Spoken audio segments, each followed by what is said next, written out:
ஆண்டவராகிய இயேசு கிறிஸ்துவின் நாமம் மகிமைப்படுவதாக. இந்த வேளையிலும் கூட ஆண்டவராகிய இயேசு கிறிஸ்துவினுடைய ரகசிய வருகைக்கும் பகிரங்க வருகைக்கும் இடையில் உள்ளதான 7 வித்தியாசங்களை நாம் தியானம் செய்ய இருக்கிறோம். கர்த்தருக்கு ஸ்தோத்திரம் உண்டாகட்டும். நம்முடைய ஆண்டவருடைய வருகை என்பது உலக வரலாற்றில் ஒரு அதிசயமான நிகழ்வு என்பதை நம்மால் மறுக்க முடியாது. ஆனால் பகிரங்க வருகை, ரகசிய வருகை என்பதை இன்றும் பல தேவ மக்களும் சரி, கிறிஸ்தவ சபையாரும் அதை குழப்பிக் கொள்கிறார்கள். ரகசிய வருகை நடந்தாகிவிட்டது என்று சொல்கிறவர்களும் இருக்கிறார்கள். அப்படி அல்ல. ஆண்டவராகிய இயேசு கிறிஸ்துவினுடைய வருகை எவ்வாறு சம்பவிக்கும் என்பதை பற்றியதான விவரங்களை நாம் கடந்த வேதபாட தியானங்களிலே நாம் கவனித்தது உங்களுக்கு நினைவில் இருக்கும். இந்த நாளிலே ரகசிய வருகைக்கும் ஆண்டுடைய பகிரங்க வருகைக்கும் இடையில் உள்ளதான வேறுபாடுகளை நாம் கவனிப்போம். முதலாவது, இந்த ரகசிய வருகை சம்பவிக்கிற இடம் என்று நாம் பார்க்கும் பொழுது, ஆண்டவராகிய இயேசு மத்திய ஆகாயத்தில் வந்து இறங்குவார். ரகசிய வருகையில் நல்லா கவனிக்கணும். ரகசிய வருகையில ஆண்டவர் பூமிக்கு வரமாட்டார். மத்திய ஆகாயம் வரைக்கும், பரலோகத்திலிருந்து மத்திய ஆகாயம் வரைக்கும் இயேசு வருவார். அப்பொழுது பூமியில் இருக்கிறதான பரிசுத்தவான்கள், உயிரோடு இருக்கிற பரிசுத்தவான்களாகிய நாம் மறுரூபமாக்கப்படுவோம். மரணமடைந்த பரிசுத்தவான்கள் உயிரோடு எழும்புவார்கள். நாம் என்ன செய்வோம்? மத்திய ஆகாயத்திலே போய் இயேசுவை சந்திப்போம். இதைதான் 1 தெசலோனிக்கேயர் 4ஆம் அதிகாரம் 16ஆம் வசனத்தில் சொல்லப்பட்டிருக்கிறது. அதே வேளையில பகிரங்க வருகையில் ஆண்டவராகிய இயேசு இந்த பூமியில இஸ்ரவேல் தேசத்தில் உள்ள ஒலிவ மலையின் மேல் வந்து இறங்குவார். சகரியா 14ஆம் அதிகாரம் 4வது வசனத்திலே ஆண்டவர் எருசலேமுக்கு கிழக்கே இருக்கிறதான ஒலிவ மலையிலே வந்து இறங்குவார் என்று நாம் வாசிக்கிறோம். அப்ப ஆண்டவர் என்ன செய்யறாரு? ஒலிவ மலையில தான் என்ன செய்யறாரு? இந்த பூமியில வந்து இறங்குகிறார். அதை நாம் பாருங்கள். சகரியா 14ஆம் அதிகாரம் 4ஆம் வசனம், அந்நாளிலே அவருடைய பாதங்கள் கிழக்கே எருசலேமுக்கு எதிரே இருக்கிற ஒலிவ மலையின் மேல் நிற்கும். ரகசிய வருகையில மத்திய ஆகாயம் தான், பூமிக்கு வரமாட்டார். ஆனா பகிரங்க வருகையில் இயேசு ஒலிவமலை, அதாவது ஒலிவமலை என்பது இஸ்ரவேல் தேசத்தில் உள்ளதான ஒரு இடம். எருசலேம் நகரத்துக்கு கிழக்கே இருக்கிறது நாம் அங்கே வாசிக்கிறோம். நல்லா கவனிக்கணும். ஆண்டவர் இந்த பூமியில வேற எங்கேயும் வரமாட்டாரு. பகிரங்க வருகையில அமெரிக்காவுக்கோ, ஆஸ்திரேலியாவுக்கோ, ஐரோப்பாவுக்கோ அல்லது இந்தியாவுக்கோ வரமாட்டாரு. இஸ்ரவேல் தேசத்தில் உள்ளதான ஒலிவ மலையிலே தான் இயேசு வந்து இறங்குவார். அடுத்தது, இரண்டாவது வாகனம். ஆண்டவராகிய இயேசு கிறிஸ்து பரலோக இந்த ரகசிய வருகையில் வாகனம் என்பது என்னன்னு பாத்தீங்கன்னா மேகம். மத்தேயு சுவிசேஷம் 24ஆம் அதிகாரம் 30ஆம் வசனம் சொல்லுகிறது, அப்பொழுது மனுஷகுமாரனுடைய அடையாளம் வானத்தில் காணப்படும். அப்பொழுது மனுஷகுமாரன் வல்லமையோடும் மிகுந்த மகிமையோடும் வானத்தின் மேகங்கள் மேல் வருகிறதை பூமியில் உள்ள சகல கோத்திரத்தாரும் கண்டு புலம்புவார்கள். அப்ப ரகசிய வருகையில் ஆண்டவராகிய இயேசு வருகிறதான வாகனம் என்பது மேகம். நீங்கள் ஆண்டுடைய வருகையை பற்றிய பாடல்களை நீங்கள் கேட்கும் பொழுது எல்லாமே மேகம் மீதில் இயேசு வருகிறார் என்கிற அந்த லெவல்ல தான் பாடல்கள் எல்லாமே இருக்கும். காரணம், இயேசு வரும்பொழுது மேகத்தின் மீது தான் வருகிறார். மேகம்தான் வாகனம். அப்போஸ்தலர் 1:11 வாசிக்கும் பொழுது கூட ஒளியுள்ள ஒரு மேகம் அவரை மறைத்துக் கொண்டது என்று எழுதியிருக்கிறது. பகிரங்க வருகையில் ஆண்டவராகிய இயேசு கிறிஸ்து இந்த பூமிக்கு வரும் பொழுது வெள்ளை குதிரையின் மேல் ஏறி வருவார் என்று நாம் வாசிக்கிறோம். வெளிப்படுதல் 19ஆம் அதிகாரம் 11ஆம் வசனம் மற்றும் 14ஆம் வசனத்தில் 11ஆம் வசனம் எப்படி சொல்லுகிறது? பரலோகம் திறந்து கண்டேன், இதோ வெள்ளை குதிரை காணப்பட்டது, அதன் மேல் ஏறி இருந்தவர் உண்மையும் சத்தியமும் உள்ளவர் என்னப்பட்டார் என்று வாசிக்கிறோம். அன்பானவர்களே, அப்ப ஆண்டவராகிய இயேசு பகிரங்க வருகையில் வரும்பொழுது பரலோகத்தில வெள்ளை குதிரையின் மேல் ஏறி வருவார். அதே அதிகாரம் 19ஆம் அதிகாரம் 14ஆம் வசனத்தில தேவ மக்கள், பரலோகத்தில் உள்ள சேனைகள் வெண்மையும் சுத்தமான மெல்லிய வஸ்திரம் தரித்தவர்களாய் வெள்ளை குதிரைகளின் மேல் ஏறி அவருக்கு பின் சென்றார்கள். இயேசு கிறிஸ்து மட்டும் இல்ல, தேவ மக்களாகிய நாமும் கூட என்ன செய்யறோம்? வெள்ளை குதிரையாகிய அந்த வாகனத்தின் மேல்தான் இந்த பூமிக்கு வருகிறோம். வெள்ளை மேகங்களின் மேல் பரலோகத்துக்கு எடுத்துக் கொள்ளப்படுகிறோம் என்று நாம் வாசிக்கிறோம். ஆனா பூமிக்கு வரும்பொழுது, அதாவது பகிரங்க வருகையில் இயேசு வரும்பொழுது வெள்ளை குதிரையின் மேல் வருவார். அடுத்த 3வது வித்தியாசம், ரகசிய வருகையில் பரிசுத்தவான்கள் எடுத்துக் கொள்ளப்படுவார்கள். பலியினாலே என்னோட உடன்படிக்கை பண்ணின என்னுடைய பரிசுத்தவான்களை என்னிடத்திலே கூட்டுங்கள் என்பார். சங்கீதம் 50:5.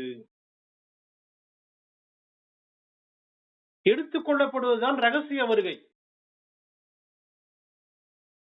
ஆனால் பகிரங்க வருகை என்பது திரும்பி வருவது. பகிரங்க வருகையில பரிசுத்தவான்கள் செய்வாங்கன்னா கிறிஸ்துவுடனே கூட மீண்டும் பூமிக்கு வருவார்கள். சகரியா 14ஆம் அதிகாரம் 5ஆம் வசனம் இப்படி சொல்லுகிறது, கடைசி பகுதி இப்படி சொல்லுகிறது, என் தேவனாகிய கர்த்தர் வருவார், தேவரீரோடே எல்லா பரிசுத்தவான்களும் வருவார்கள். பகிரங்க வருகையில் பரிசுத்தவான்கள் என்ன செய்வாங்க? இயேசுவோட கூட பூமிக்கு வருவார்கள். ரகசிய வருகையில் பரலோகத்துக்கு போவாங்க, இயேசு போய் சந்திப்பாங்க. பகிரங்க வருகையில இயேசுவோட கூட நாம் என்ன செய்வோம்? இந்த பூமிக்கு வருவோம்.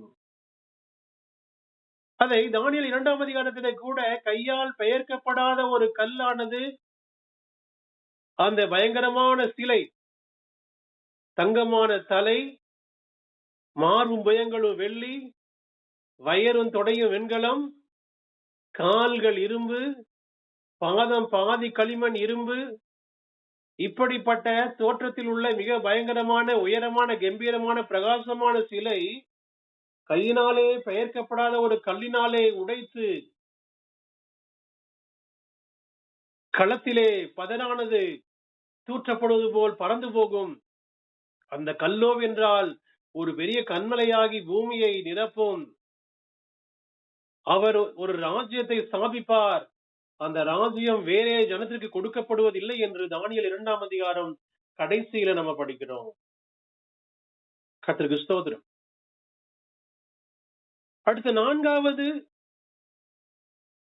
வித்தியாசம், ரகசிய வருகையில் ஆயத்தம் உள்ளவர்கள் மட்டுமே இயேசுவின் வருகையை அறிந்து கொள்வார்கள்.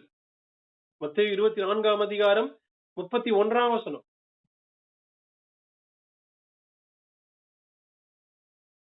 அன்பானவர்களே, இயேசுவினுடைய ரகசிய வருகை என்பது நான் முன்னாடியே சொல்லியிருக்கேன், சம்பவிச்சதுக்கு அப்புறம் தான், நடந்து முடிஞ்சதுக்கு அப்புறம் தான் உலகத்துக்கு தெரியும்.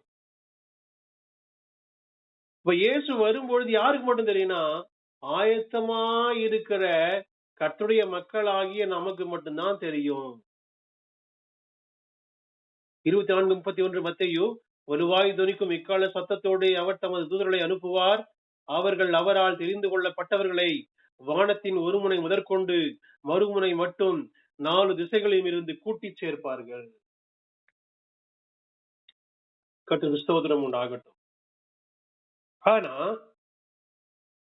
ஆண்டவராகிய இயேசுனுடைய பகிரங்க வருகையானது பூமியில் உள்ள எல்லா மனிதர்களும் காண்பார்கள். வெளிப்படுத்தின விசேஷம் 1ஆம் அதிகாரம் 7ஆம் வசனம். இதோ மேகங்களுடனே வருகிறார், கண்கள் யாவும் அவரை காணும், அவரை குத்தினவர்களும் அவரை காண்பார்கள், பூமியின் கோத்திரத்தார் எல்லாரும் அவரை பார்த்து புலம்புவார்கள்.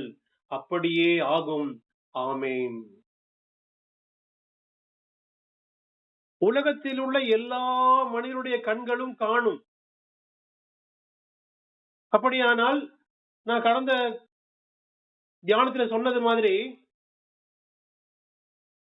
இயேசுனுடைய பகிரங்க வருகையானது எல்லா தொலைக்காட்சிகளிலும் நேரலை செய்யப்படும். அதனால பூமியில் உள்ள எல்லாரும் பார்க்க முடியும். 5வது வேறுபாடு, ரகசிய வருகையில் இயேசு மணவாளனாய் வருவார். மத்தேயு 25ஆம் அதிகாரத்திலே 10 கன்னிகைகளை பற்றியதான சம்பவத்தை நம்முடைய ஆண்டவர் சொல்லும் பொழுது 5 புத்தியுள்ள கன்னிகைகள், 5 புத்தி இல்லாத கன்னிகைகள் அவர்கள் காத்திருக்கிறார்கள். அப்போ இரவு வேளையிலே சத்தம் கேட்கிறது, இதோ மணவாளன் வருகிறார். இப்ப இயேசு கிறிஸ்துவினுடைய ரகசிய வருகையில் அவர் மணவாளனாகவே வருகிறார். சபை என்பது மணவாட்டி, ஆவிக்குரிய சபையானது மணவாட்டியா இருக்கிறது. ஆனால் பகிரங்க வருகையில் வெளிப்படுத்தல் 19:16 சொல்லுகிறது, அவர் ராஜாதி ராஜா கர்த்தாதி கர்த்தா என்னும் நாமம் அவருடைய வஸ்திரத்தின் மேலும் அவருடைய தொடையின் மேலும் எழுதப்பட்டிருக்கிறது. ஆண்டவராகிய இயேசு கிறிஸ்து பகிரங்க வருகையில ராஜாதி ராஜாவாய் வருவார். அவருடைய தலையின் மேல் அநேக கிரீடங்கள் வைக்கப்பட்டிருக்கும். ரத்தத்தினால் தோய்க்கப்பட்டதான வஸ்திரத்தை அவர் உடுத்திருப்பார். அவருடைய வாயிலே இருபுறமும் கருக்குள்ள பட்டயம் புறப்படும். இவைகள் அனைத்தும் வெளிப்படுத்தி 19 சொல்லப்பட்ட காரியம். அவர் ரகசிய வருகையிலே மணவாளனாய் வருகிற இயேசு பகிரங்க வருகையிலே ராஜாவாய் வருகிறார். 6வது, சபை எடுத்துக் கொள்ளப்படுகிற ரகசிய வருகை சம்பவித்த அடுத்த நிமிடம் முதற்கொண்டு 7 வருடங்கள் அந்தி கிறிஸ்துவனுடைய ஆளுகை நடைபெறும்.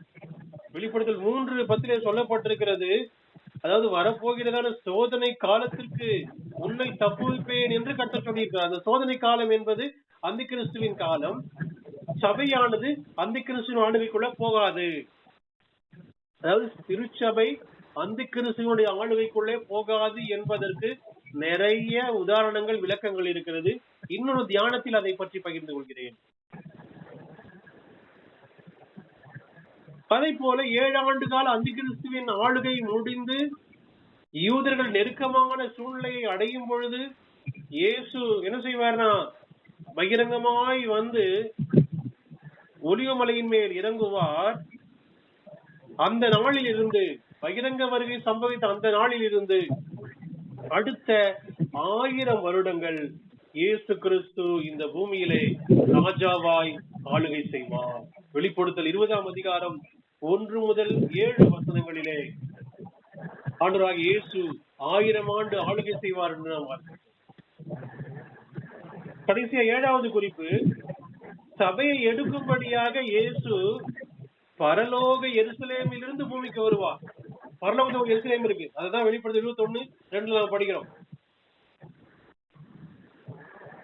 அடுத்து பகிரங்க வருகையில ஆண்டவராகிய இயேசு என்ன செய்வார்னா, பூமியில் உள்ள எருசலேமுக்குள்ள போவார். சகரியா 14:4 சங்கீதம் 24:7 முதல் 10 வசனங்களில் படிக்கிறோம். சங்கீதம் 24 எழுதியிருக்கு, வாசல்களே உங்கள் தலைகளை உயர்த்துங்கள், அனாதி கதவுகளை உயருங்கள், மகிமையின் ராஜா உட்பிரவேசிப்பார். யார் இந்த மகிமையின் ராஜா? அவர் சேனைகளின் கர்த்தரானவர், அவரே மகிமையின் ராஜா. அப்போ ஒலிவமலையின் மேல் இறங்கிய இயேசு எருசலேமுடைய கிழக்கு வாசல் வழியாக இப்பொழுது நாம் இந்த உலகத்தில் இருக்கிறதான எருசலேமுக்குள்ள இயேசு பிரவேசிப்பார். இன்று வரைக்கும் எருசலேமுடைய கிழக்கு வாசல் மூடப்பட்டிருக்கிறது. யூதர்கள் நம்புகிறார்கள், தங்களுக்காய் வரவேண்டிய மேசியா அந்த வாசல் வழியாக உள்ளே பிரவேசிப்பார், அதற்கு பின்பு அவர் ஆளுகை செய்வார் என்று அவர்கள் நம்புகிறார்கள். அதனால இதுவரைக்கும் எருசலேம் நகரத்தினுடைய கிழக்கு வாசல் மூடப்பட்டிருக்கிறது. அந்த வழியாய் அந்த வாசல் திறக்கப்படும் பொழுது ராஜாவாய் இயேசு எருசலேமுக்குள்ளே பிரவேசிப்பார். இப்படியாக பகிரங்க வருகைக்கும் ரகசிய வருகைக்கும் இடையிலே 7 வித்தியாசங்களை வேத வசன அடிப்படையிலே நாம் கவனித்தோம். இந்த குறிப்புகளை நான் உங்களுக்கு இந்த வீடியோவில் பதிவு பண்றேன், நீங்கள் அதை பார்த்துக் கொள்ளலாம். அன்பானவர்களே, அப்ப ஆண்டவராக இயேசுடைய வருகையினுடைய அந்த வித்தியாசமான சூழ்நிலைகளை நாம் குழப்பிக் கொள்ளக்கூடாது. இந்த வேத வார்த்தைகளை நீங்கள் படிக்கும் பொழுது அதனுடைய தெளிவான விளக்கங்களை நம்மால் புரிந்து கொள்ள முடியும். ஆண்டவர் தாமே இந்த வார்த்தையால் உங்களை ஆசீர்வதிப்பாராக. ஆண்டவராகிய இயேசு கிறிஸ்துவின் நாமம் மகிமைப்படுவதாக. இந்த வேளையிலும் கூட ஆண்டவராகிய இயேசு கிறிஸ்துவினுடைய ரகசிய வருகைக்கும் பகிரங்க வருகைக்கும் இடையில் உள்ளதான 7 வித்தியாசங்களை நாம் தியானம் செய்ய இருக்கிறோம். கர்த்தருக்கு ஸ்தோத்திரம் உண்டாகட்டும்.